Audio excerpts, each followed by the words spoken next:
end of the day. Samsung Blue came out swinging.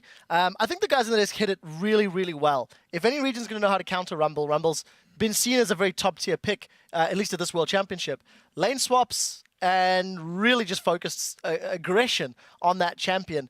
Ackerman didn't stand a chance because Blue just completely soloed him out. Let's talk about how Samsung Blue got control and really just ran over LMQ. Yeah, so one thing I do like is that they kept the aggression going. I know a lot of times we talk about teams that gank a top laner and you give up Dragon for it. It's a pretty standard play. The team receiving the gank just shows up on the other side of the map and hey, they got global gold instead of you getting that kill. But what I liked was that, first of all, Spirit was on a heavy ganking jungler like Jarvan, so they just kind of kept going. And you might get Dragon once, but they're going to kill Ackerman like 7 times and get control of that turret and whatnot. So I thought that was actually very good to just sort of repeat the process over and over again. I just wonder why did they keep going top? You know, like, have you not learned, like, if you can't get anything top? 2 waves went to the tower and they didn't get any XP. Yeah, sure, you're 3 people keeping 4 other guys busy. Normally in the game of League of Legends, that's good. But if you're not getting any XP, you're not even taking your double golems, you're basically 3 people staying on the same level while everybody else is just farming. Yeah, sure, Vasili's down bottom, like trying to farm, but he didn't do anything in the game. And then even then, once they started rotating from top to mid, Vasili was still farming bottom, and they need Vasili to make the plays. They need Vasili to get fed LMQ, and that didn't happen, and they just completely got shut down. I think a key part in that had to be that Blue was able to get 3 buffs in level 1, which completely wrecks the jungler in the early game, and they were putting a lot of pressure in level 2 and 3 in that top side, which as a jungler, you start thinking, I gotta get back to farming. I can't waste my time and just sit here in this lane trying to watch the other guys. Like, they're just sightseeing.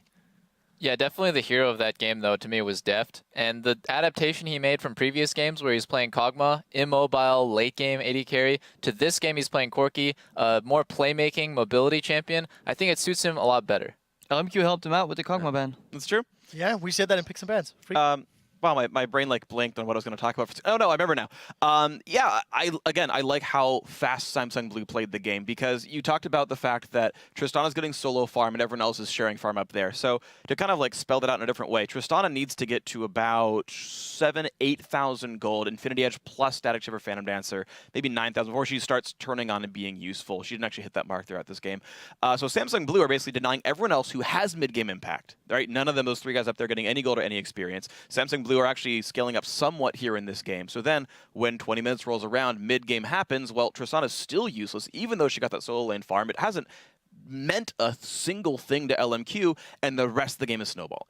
So before we go over to an interview, I do have a question for Crumbs, because last time this happened, I remember quoting every incorrect analyst, and then looking at you gloriously down the line.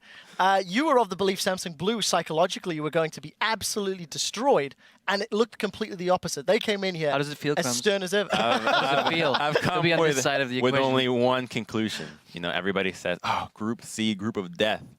It's actually the Group of Life now, because just like life, this Group of C is a box of chocolates. You never know what you're going to get.